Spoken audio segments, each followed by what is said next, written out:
Hello and welcome to the Shakedown. Our mission is to inform people about how the criminal justice system works, the real people impacted by the justice system, and methods to improve justice through compassionate and casual conversation. Hosts of the Shakedown share over 50 years of combined personal experience dealing with Texas prisons and working to change the criminal justice system. And now, here's our show.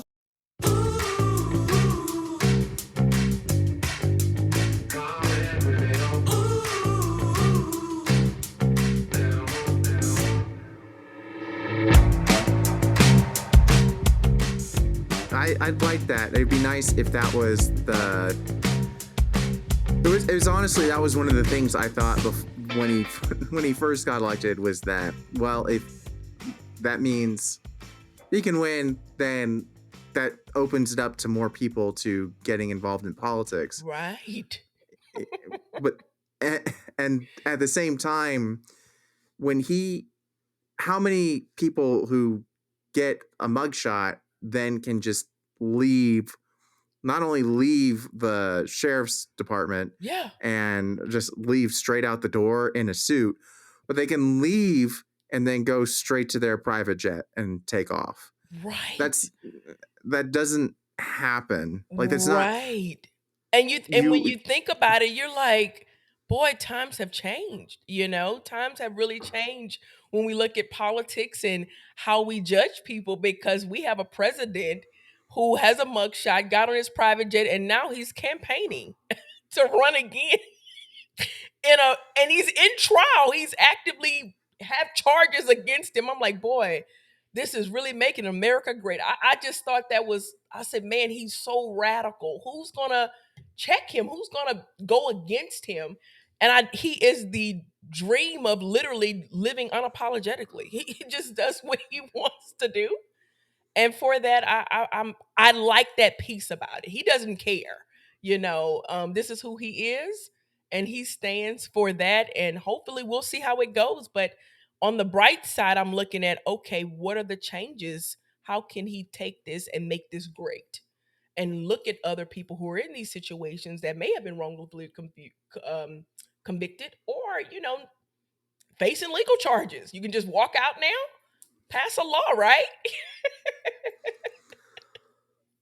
Yeah, that would be nice. I don't.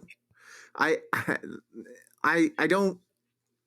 There's some other reasons, because one thing too. I actually, like, since I was locked up, I look very closely at candidates. I look very closely at what candidates are saying, what they're doing, especially when it comes to criminal justice.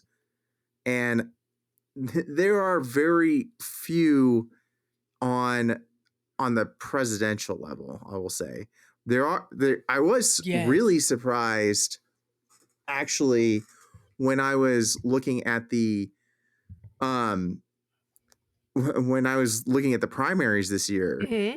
The primaries actually had, if you looked at who was running against on the Democratic primaries, they had some great choices for that were running against the incumbent, but you didn't get to hear about them. No one really got to hear about any of them. But some of them, that was their main campaign sticking point, was we want to shape up the criminal justice system. That was like the whole point of their campaign. That was why they were running. That was why they wanted to have the discussions they were having. Right. So this so it was, and part of that, I feel like one of the big reasons why we don't have that, it is really unpopular. It's very unpopular, and I think it's unpopular because to change the criminal justice system would be to change a fundamental belief that we all get, like, in our childhood, which is the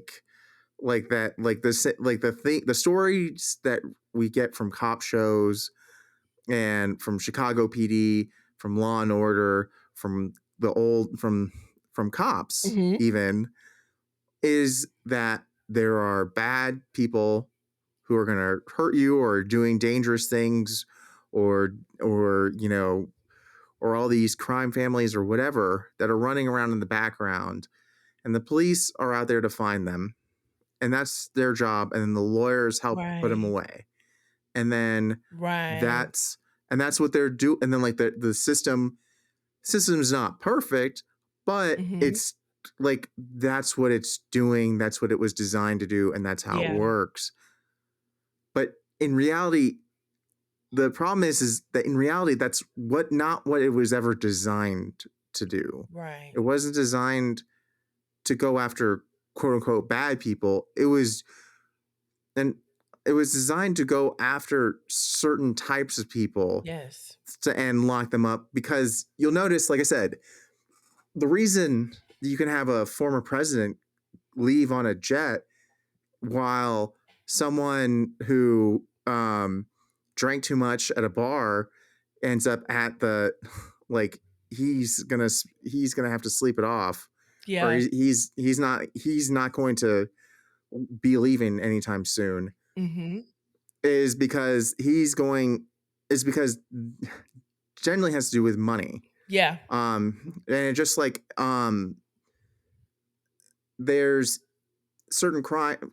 I'll put it this way: have a um if you go out driving and then you drive and you get into a car and you accidentally hit someone else and the other driver dies, Mm. that's one type of felony. Yeah.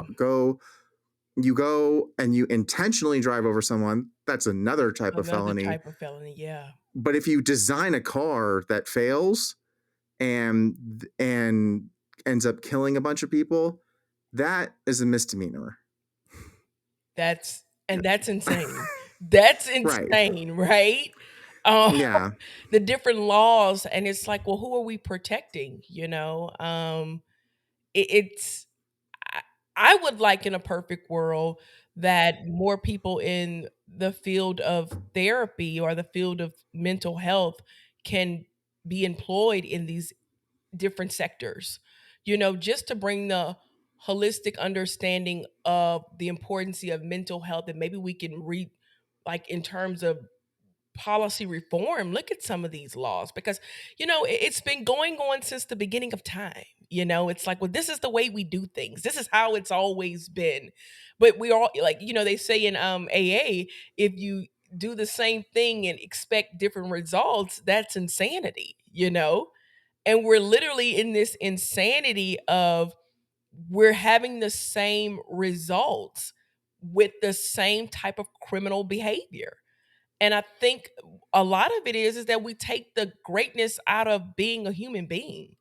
When you talk about the criminal justice system, and you even say, I even look at it as, if they always say, maybe if you know the right person or you're kin to the right person, we do know there's perks with that.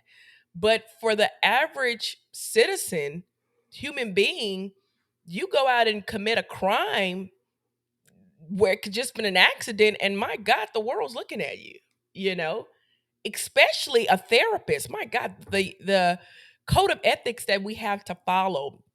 And it's very interesting. We're therapists on and off the clock, almost like doctors and nurses. You know, you have to be very cognizant of what you do. It's almost like you're walking a tight line even after hours. And I'll give you an example. As a therapist, just holding the license that we have, any criminal behavior, any criminal activity, or even a traffic violation at times has to be reported. And I recently had a coworker, she, I guess, went out, had a great time, and did a breathalyzer and failed. And I'm like, "Oh my God. This is her livelihood now. This is her livelihood."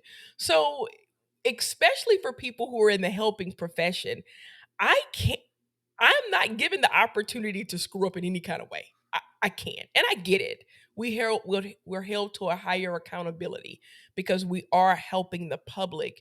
But I think a lot of the times is that we take the humanistic aspect out of things. We're human. We're not robots. We have our days, we have our moments. None of us are perfect. And if the criminal justice system can just see that, just an inkling of that, I think that it would really change justice reform like it's never been changed before. Instead of just reading the law book, oh, well, this crime gets this or this crime gets that, it would be, well, let's look back. Interesting. I think it's the Idaho, the student, PhD student that recently went in, I think last year, and committed the murder of those college kids. And as a therapist, my wheels are turning as I'm watching this case. I'm like, oh my God, he was a PhD student majoring in criminology. How do we go from here to committing I think it's 3 or 4 murders? Like, what is going on? And I'm watching the cases on YouTube consistently, and I'm waiting on someone to just plunge in into his background. Who was he? Did they see the red flags? Did they see the signs from a mental health perspective that could have minimized this type of act?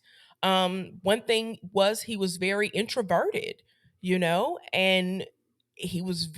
They've done all type of, I guess, evaluations in terms of was he psychopathic. But in my mind, I'm like, I just want to link the piece together and figure out what was going on, maybe in his childhood, as to how does someone get into a PhD program, probably excelling, and then now he's a murderer. That just that alone, who would not think of that? Like, man, where did where did it shift? What happened in his life? Did something happen? But all we hear is, and my heart goes out to the victims. It does. But where do we draw the line of just saying it was just a crime? When will we peel back the layer and say, well, if this person had these encounters, statistically, how many more problematic cases we can probably avoid if judges, attorneys, or police officers or parents could see the warning signs? Does it take another murder to happen? It just, it's really a Lifetime movie. I know they're gonna make a Lifetime movie out of it. We go from, we go from PhD to killing 4 students. I mean, and I see these crimes. I'm so big on what is crime TV. And as a therapist, my mind gets to running. Like, I'm always thinking, I wonder what happened in his childhood. I wonder if he was neglected. I wonder if he was abused. And I'm like, I need the judicial system to see what I'm seeing. I need them to get this. I need them to start asking the hard questions. Not to say we're going to let the person off in any slack, but just to have case studies.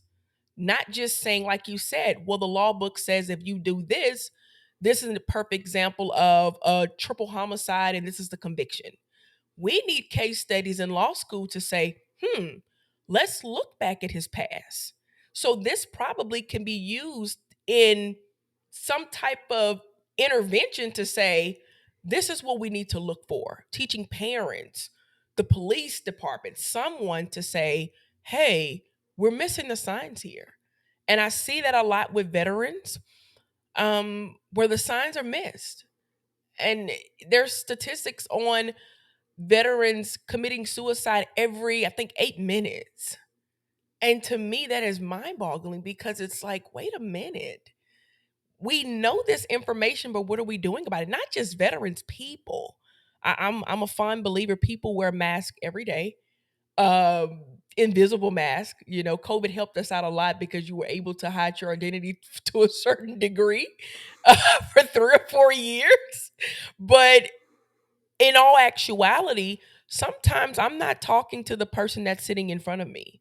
That may be a representation, and when you're in the field of mental health, you get the joy of really diving into someone's unclosed chapters. And that's when I'm like, okay, I could piece this together. This is a puzzle. This is why this probably happened. We can apply this theory. And this is probably why he did this. I don't see that in the judicial system. I don't see it.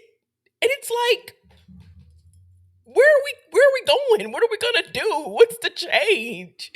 I think that's something that need to be implemented in every aspect. And I can go on and just and I'll just give you an example. My first thesis that I wanted to write on was domestic violence, not interventions, because I'm really radical, not interventions more so for the victims, but interventions for the perpetrators. And statistics shows that people that commit ha- domestic violence acts of murder, they have likely witnessed that in their childhood. That's learned behavior. And when you talk about domestic violence, which is on an high rise right now, especially within the African American community, we're looking at, we're doing this for the victim. But if I was to look at it from a mental health perspective and knowing that the perpetrator experienced it as a child, then in all actuality, they're both victims. So do people want to hear it like that? They don't, because it's like we're in the heat of the moment. It's, you committed a crime, you did something, and you should be persecuted. But it's different when it's on from a different angle, when it's you or a loved one or a family member or someone close. You're like, oh my God, I'm ready to lobby, I'm ready to advocate. But until it happens to us sometime close to home, it's something that just kind of goes over our heads.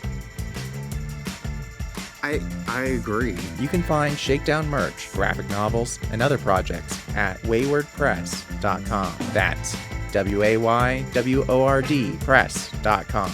If you would like to support The Shakedown, get exclusive content, and watch episodes live, you can support us at patreon.com/The Shakedown. Like, subscribe, and leave a comment to give Malone that inner peace he so richly deserves.